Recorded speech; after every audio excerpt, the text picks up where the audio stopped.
Hey, what's going on, everybody? Welcome back to another episode of the Fortified Life podcast, where we are passionate about developing a dependency on Jesus in the marketplace. I'm your host, Jason Davis, aka Mr. Fortify. Every week, we have the opportunity to bring on authors, speakers, CEOs, coaches who are also passionate about putting God back in business. And as you know, ladies and gentlemen, it's no different this week. I'm very excited because our guest, you want to talk about a creative, that's an understatement. But our guest today on the Fortified Life podcast is William Warren. He's the founder and CEO at the Sketch Effect. William, welcome to the Fortified Life, man. Hey, thanks so much for having me. I'm really excited to dive in. Absolutely. So, William, we know that, especially with a company name like Sketch Effect, and we'll get into what you do in a little bit, but we also know that you just didn't wake up in 2025 doing what you do. So, give us a little bit of background on your professional journey. Of course, yeah, it's definitely been a journey. That'd be a appropriate way to describe it. So let me rewind the clock back to when I was a kid. So when I was a young kid, I was obsessed with reading comics in the newspaper, especially Calvin and Hobbes and Charlie Brown and The Far Side and you name it. I was there, hungry and devouring all the comics I could find. So from a young age, I was captivated by this idea of visual storytelling. I didn't know it was called visual storytelling at the time, but I loved the idea that these incredible cartoonists could take these amazing characters, tell an amazing story, and add laughter and add joy, and also uh, present some really compelling ideas in the process. So I started making my own cartoons, always loved drawing. I did it all through high school, through college, even freelancing for a while. Um, Won a bunch of awards, went to art school, got a master's degree, and then I did Wow. the next obvious thing you would expect a young creative to do. I completely pivoted and got a suit and tie job working in corporate marketing, where I was in a cubicle all day long looking at emails and spreadsheets. And I understand that emails and spreadsheets may really light your fire. Maybe you have a lot of listeners who, they see a spreadsheet and they swoon. That's my wife. That's not me. So here I was, this young creative professional working in a very uh, non-creative 9 to 5 role. Now, I want to be very clear. I was extremely grateful for the job. Had an awesome team. Had a lot of respect for the company. Had an incredible boss. But that work I was doing was quickly draining the creative part of my soul. Mm. So I started as a just a way to inject some creativity into that 9 to 5 work. I started to draw during meetings. I love drawing. I sat in a lot of meetings and I thought, I'm going to draw during this meeting. So instead of taking regular notes, I would do sketch notes where you're writing down concepts, but you're also adding some visuals, you're adding some color, you're drawing on your notes. And for me, that was just a creative outlet. But what I realized is that people around me saw value in what I was doing. They saw value in the fact that I was taking verbal concepts, usually business concepts, marketing, strategy, sales, whatever, and then marrying it with visual information to create a form of communication that was more engaging and more effective and more powerful than if it was only verbal. And so I started to draw during meetings on whiteboards. And if I had to give a presentation, I would sketch out my ideas and put them into my PowerPoint deck. And it just was this fun thing I was doing. But word started to spread around this company that there was this guy named William in the marketing department who had this really weird skill. So I started getting pulled into other meetings. And before long, someone whispered in my ear, hey, you could probably start a business doing this. And I thought, Mm. oh, that's an interesting idea.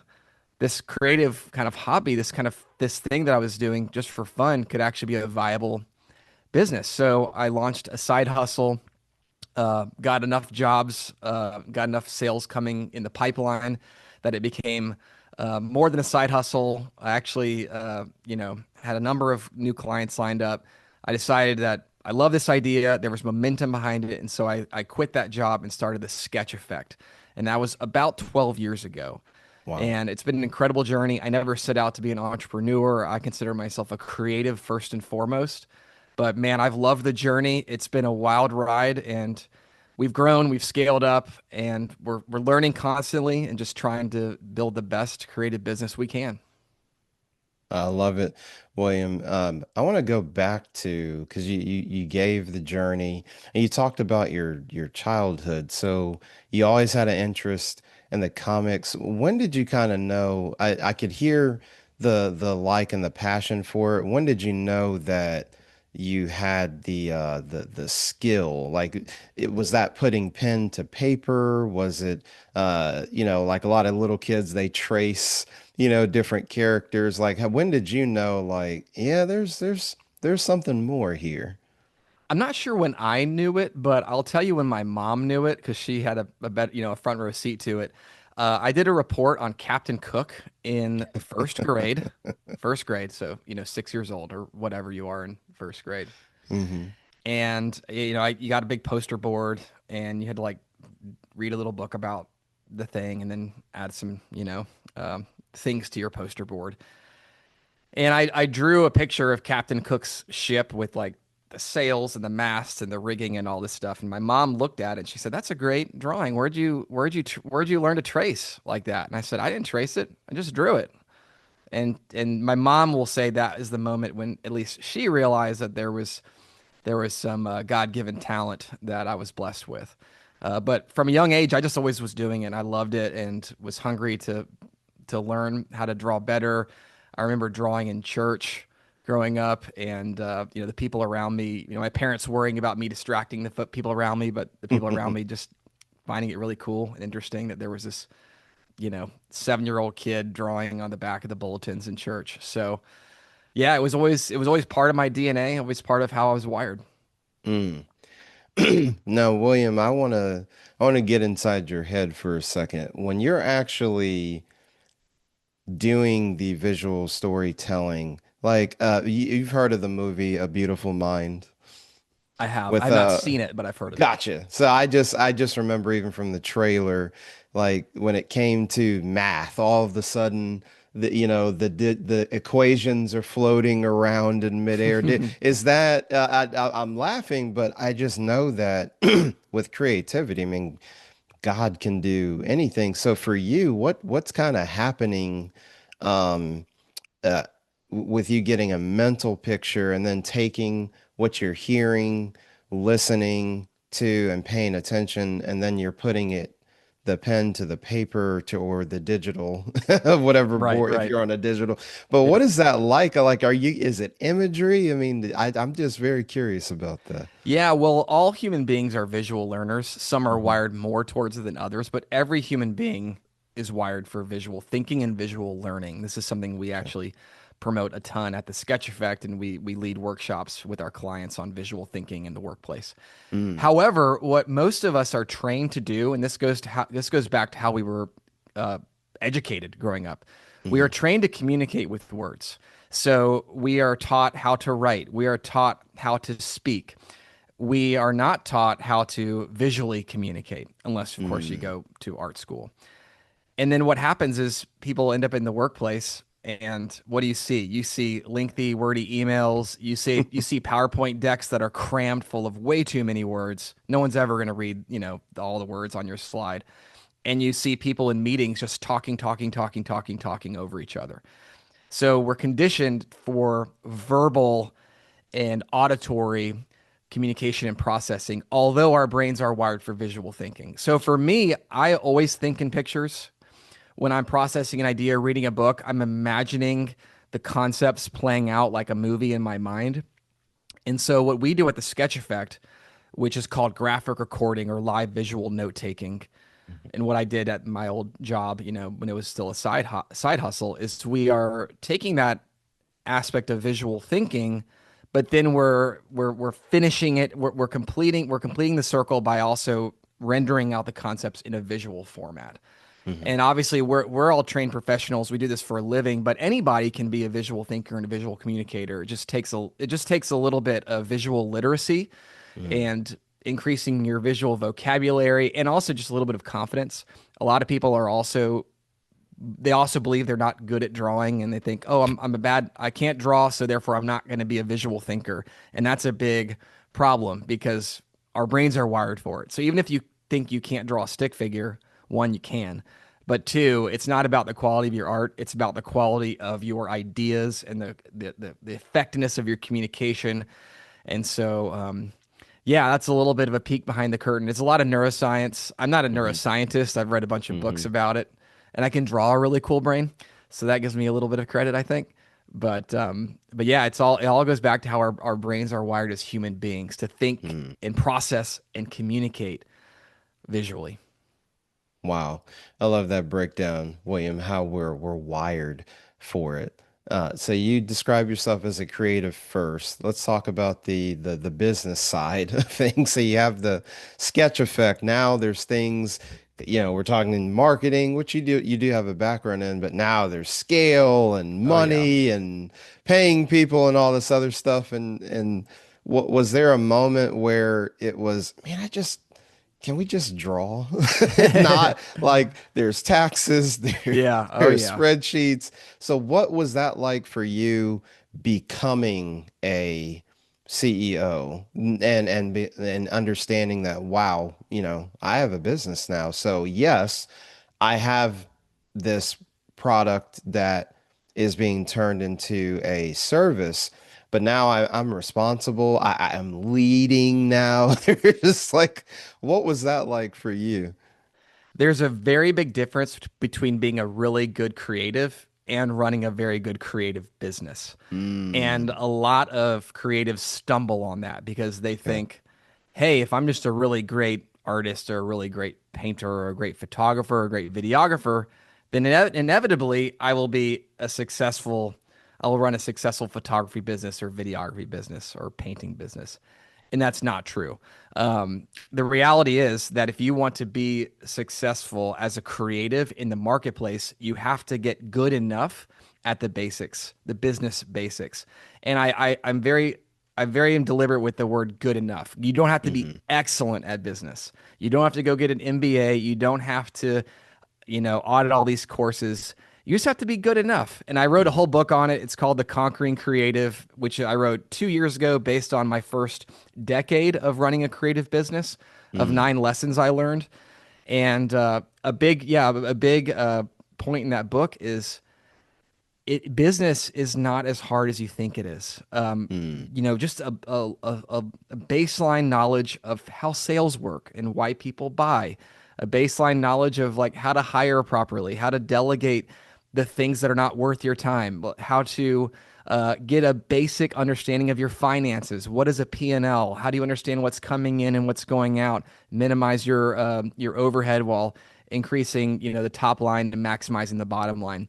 These are concepts that are very intimidating to a lot of creatives. And I know that because they were intimidating to me when I was in art school. The thought of launching my own business or being, in the quote real world was extremely intimidating.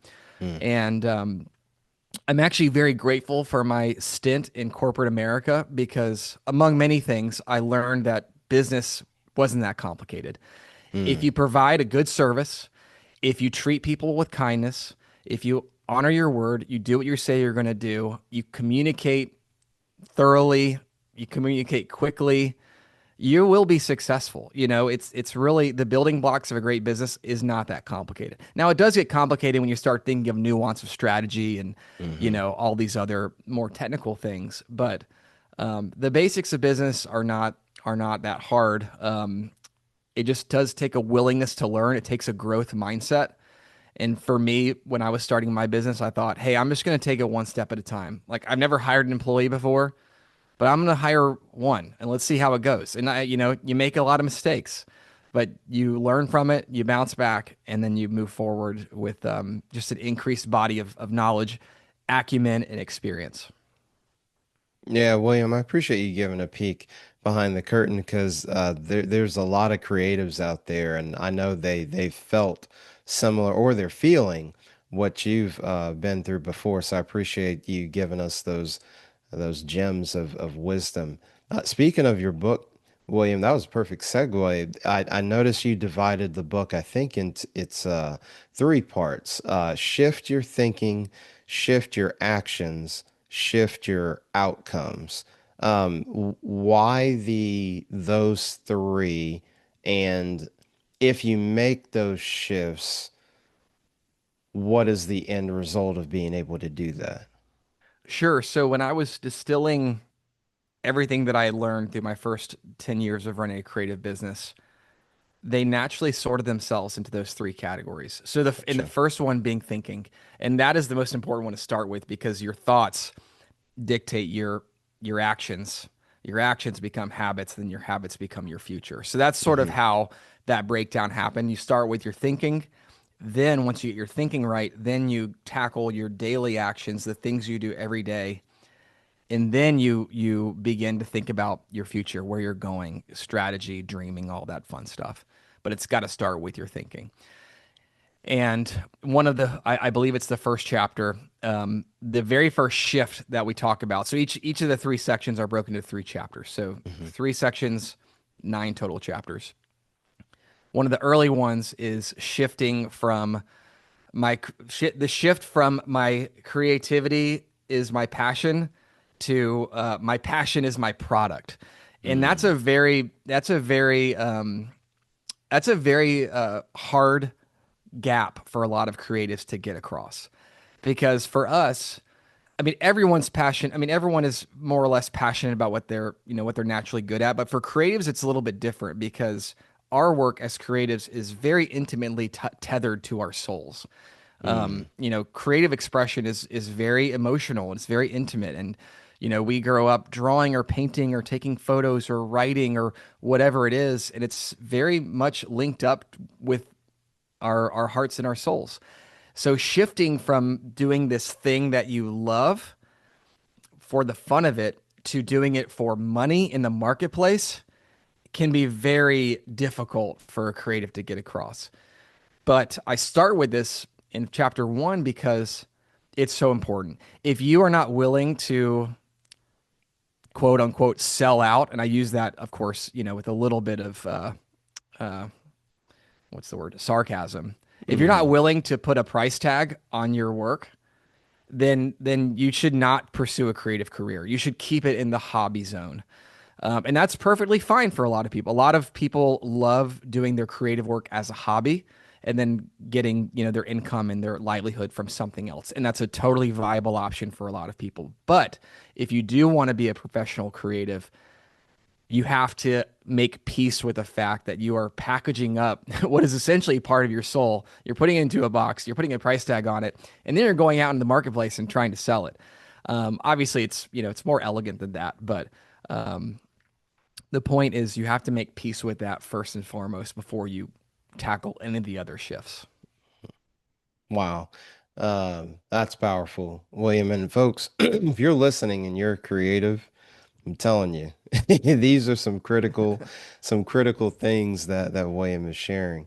Um, so William, you talked earlier about we're wired to be visual, and then you talked about expanding our vocabulary. So at the Sketch Effect, um, talk about some of the different services that you offer. I know there was and forgive me, if you I'm learning too Yeah, of about course. expanding. So I think you said was it graphic recording Yeah, you or got it. visual Yeah, graphic graphic recording. Yeah. recording? So talk about the different service offerings and then how that could translate into adding value to because like when you talked about sitting in a presentation or a meeting. Now, folks, I was there live for something that William did at the time of this recording not long ago, and basically there was a keynote speaker. Shout out to Chris Carneal, awesome dude.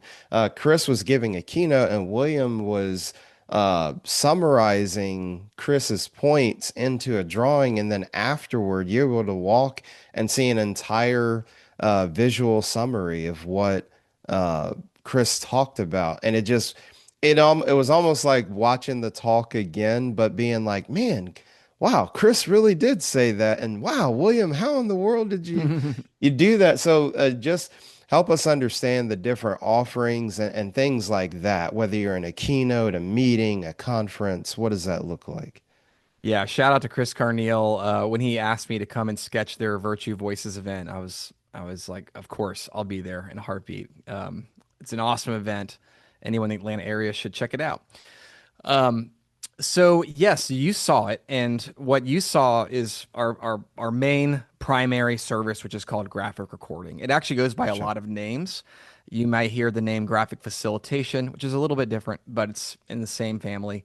Or you may hear visual note taking, or live scribing, or even live sketching is often used. Okay. But in essence, what it is a lot. It's when a live sketch artist or multiple sketch artists attend an event. Typically, it's a corporate event, but it could be a nonprofit, could be educational, could be a church event or a faith-based event.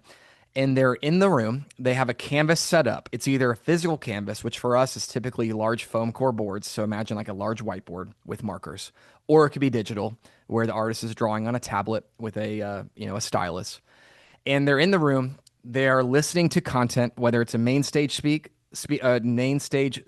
like Chris Carneal gave at his event, or maybe it's a panel discussion, or it could be a roundtable or a breakout. Whatever it is, they are listening. They're actively listening, and that's the most important first step is actively listening. They're synthesizing the ideas. They're distilling it down into the key takeaways, the big rocks, the important themes and ideas. Then they are thinking very quickly and translating that into visual language, visual vocabulary, like you mentioned earlier. And then they're documenting it. They're creating a real time documentation of the big ideas using a combination of expressive typography, of color, of iconography, of drawings, of design, of arrows and boxes and clouds and all sorts of fun visuals.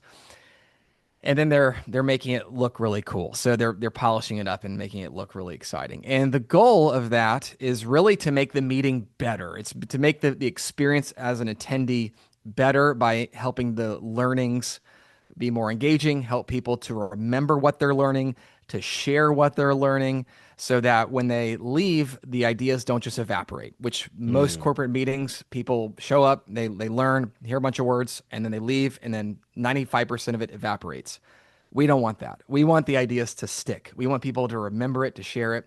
So graphic recording at an event like the one you saw, or for our many other clients, helps add value to the meeting, help people remember what they're learning, and extend the lifetime of what they're learning.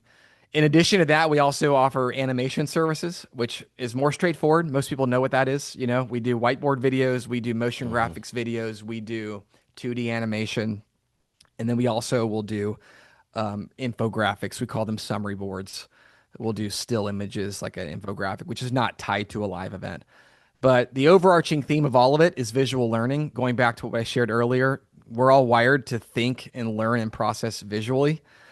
We also are wired to share information visually. The incredible growth of Instagram and TikTok Mhm. and YouTube is a testament to that. People are hungry to learn visually and to share visually.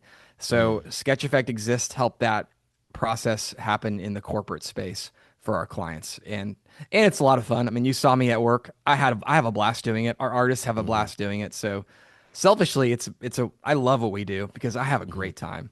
And it's really magical when the clients love it and the audience is loving it. And again, just the value overall increases. That's awesome, William. It just occurred to me, William, obviously, if somebody, let's say somebody wants you in particular, so Chris Carneal calls up, hey, William, come out. But then, all of Metro Atlanta is calling. So how do you all even decide, how do you divvy up all the leads coming in, and Yeah. how many team members do you have now? Yeah. So we've got a home office staff of about six of us. Okay. But then we have, and there it's sales and operations and that sort of finance. But then we have about 12 or 13 graphic recording artists spread out Okay. around the country. So East Coast, West Coast, Midwest. We have some partners in Europe that we work with pretty often. And I learned early on that I had to scale up. And it Mhm. happened when a client says, hey, we got this event and it's Orlando and we want you to come. And by the way, we have 3 breakout sessions and we want you to sketch them all. And I say, well, that's physically impossible. I can't duplicate myself. That'd be interesting if I could. So from day one, I essentially knew it couldn't just be the William Warren show, it had to be Mhm. a team effort. And I've loved that part of it. I've loved getting to coach up and train graphic recorders in our style. I've loved giving these awesome creative pros opportunity to work for some incredible clients and have great experiences themselves. So yeah, I love sharing our incredible team with the world. But I do still love to draw. My role is CEO, but I still love to sketch. So I'll just my joke with the team. It's not really a joke. It's actually true. There's three situations in which I will step in and be the artist at an event. The first one is if we're just so busy that we Hmm. need another person to go to an event. I happily jump in and help serve our clients. The second one is if it's a really cool opportunity. So I would Hmm. consider the Chris Carneal event one. It's a friend of Gotcha. he's a friend of mine. Amazing content. I want to do it just because it's going to be a great opportunity. And then the third one is if they're putting me up in the Four Seasons in Honolulu or some resort in Puerto Rico or flying me to Barcelona, then I will gladly take one for the team and sign up for one of those gigs. So, but I love it. I love getting to draw. I love getting to serve our clients, and it's still a lot of fun to. I love doing the CEO stuff. Love doing the business stuff, but I also love to draw. It's my first love, so love to get the markers out and get ink on my fingers. Yeah, William, and folks, if you're listening, William kind of gave a little framework for, when you get pulled on as a creative, he that's a principle there. He gave a criteria for I'll do this if. Otherwise, I'm sure William with the leadership team and whatnot, like, well, unfortunately, William can't. As I almost think of it like a voicemail. William is unavailable at this time. However, so and Yeah. so will be coming out on site to um, did that do anything emotionally, William? Obviously you realized very quickly you had this is the type of service that had to be scaled, but was there anything emotionally like, wow, I'm actually not going to be there and I'm actually going to have someone else do it? Yeah. Was there a tension or were you like, thank God I cannot draw 30 of these things? What was that like? There was definitely a tension, and that's another thing that any creative who wants to scale they have to wrestle with that tension. And I don't think it ever fully goes away because as a creative, you know, you know what you want it to look like, or you Hmm. know what you think a high quality output looks like. And so as a creative business owner, it's your job to find people and train them and set those creative standards and then let them go and do the work and just kind of hope and pray that it ends up, successful. And thankfully, for every one that went off the rails, we had 49, 99 that were extremely successful. Hmm. And that's just part of learning. You learn that, some people are not a good fit for this work, and that's totally fine. Some people are just dialed in and ready to go and totally amazing at this work. And so now our team at the Sketch Effect, they're just incredible. I mean, they are better than I am. I am learning from them. We have some awesomely talented people. And so now I have full confidence that if a client wants to work with our team and they're going to get our LA artist, he's going to crush it. They're going to get our Hmm. Chicago artist, she's going to crush it. They're going to get our Nashville artist, he's going to crush it. They're going to get our Ohio artist, he's going to crush it. Like it makes me feel so grateful as a business owner to have a team that I know I can rely and depend on. We've had to work to get there, and like I said, there were some people that didn't work out, and that's just part Hmm. of the journey. But thankfully, with our seasoned crew, we have a proven, extremely creative, battle tested team that does awesome work, and so it's a real joy to see them shine. I love it. William, as we get ready to close, I know we're coming towards the end of the year here in Q4. Um, what are you excited about as we end 2025 or even as we look forward to 2026? What excites you in the coming months? I'm excited about a number of things right now. One is I'm excited that things seem to be picking up in the economy. It's been kind of Hmm. a weird, last couple of years or so for a variety Hmm. of reasons. And I feel like I just sense some energy in the marketplace, which is great. Love that energy. So I'm excited about that. I have been doing more speaking and leading workshops, and I love that. I love to draw, but I also love to share and to speak. So I've had a few opportunities to do that for some clients, and I just love it. So I've got a few of those coming up, and those give me a lot of energy, and I love getting to add value in that way. And then yeah, I'm kind of dabbling in a second book idea. I got the first Mm. one done, and there's always the second one, the next one that's kind of in the back of my brain. So I've been dabbling in that, kind of Mhm. workshopping some ideas. So maybe in the next few months you'll hear something from me about that. Well, William, I just want to say I'm not a creative, but I am a nerd. Well, I'm creative in my own way. I'm a nerd. So you gave us Star Wars, so you're saying The Empire Strikes Back is coming. Yeah, hopefully we are the Jedis, hopefully we are going to bring balance to the Force. And I am a proud nerd as well. So, yeah, in this metaphor, we are the Rebel Alliance, I guess, There you go. pushing back against the Galactic Empire. No, I got to do one more, William. I have to, just Please, because. Well, actually, well, I may know the answer to this one already, but they're probably the two when I think about all the fan bases and people go to Comic Con, Dragon Con, all that. So I think I know the answer to the first one, but Star Wars or Star Trek? Star Wars I had a every feeling. day, every day, every day. Yeah. Hear you. Now, this next one, there's obviously over the last 15 to 20 years been highly debated, but Marvel or DC?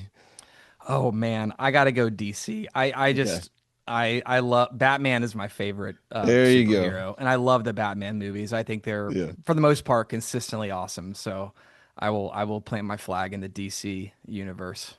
There we go, folks. I had to work that in. When you can't almost the other side of creative, you have the nerd Oh yeah, piece. that's a whole nother podcast we could do. Yeah, I that'd love that'd yeah probably be like another 3 hour yeah deal. But we long we form know podcast. exactly. We know William has to go, but William, man, I just thanks for hanging out with us here on the Fortified Life. Where can people find out more about you and the Sketch Effect? Yeah, well, thanks for having me. Love this conversation. Hopefully, it was valuable to your listeners. If folks want to learn more about the Sketch Effect, our website is a great place to go. It's thesketcheffect.com. Google us, you'll find us. Reach out. We have an incredible team. So if anyone wants to learn about hiring us, we'll get back to you within minutes of reaching out. So please check us out there. I am on LinkedIn, so I love LinkedIn. It's a great platform for sharing ideas and kind of what I'm learning and thinking about. So if you search for my name, William C. Warren, you'll find me on LinkedIn. And then lastly, if anyone wants to learn more about the public speaking and the workshops that I personally lead, they can check out my personal website, which is williamcwarren.com. And so there's, a speaker reel and all that fun stuff. And the topics that I love to talk about are listed there. So yeah, I would love to get in touch with any of your listeners that are intrigued and want to learn more. But yeah, thanks again. This was a great conversation. Absolutely, William. And folks, now you know how to get to him. So make sure we'll have all of William's information in the show notes. So make sure that you connect with all the awesome work that he and the Sketch Effect are doing. And in typical fashion on the Fortified Life, we get sneak peeks all the time. So William's working on a second book. So we're definitely going to have him back for another episode whenever that time comes. No pressure. Let's William. do So it. whenever you finish it, we'll be happy to have you back. Awesome. Well, folks, that's all we have time for here on the Fortified Life podcast. You know how we end things. Don't compartmentalize your faith in the marketplace. And from the boardroom to the bathroom, God is with you. Make sure you like, share, and subscribe the Fortified Life podcast. We'll see you next time.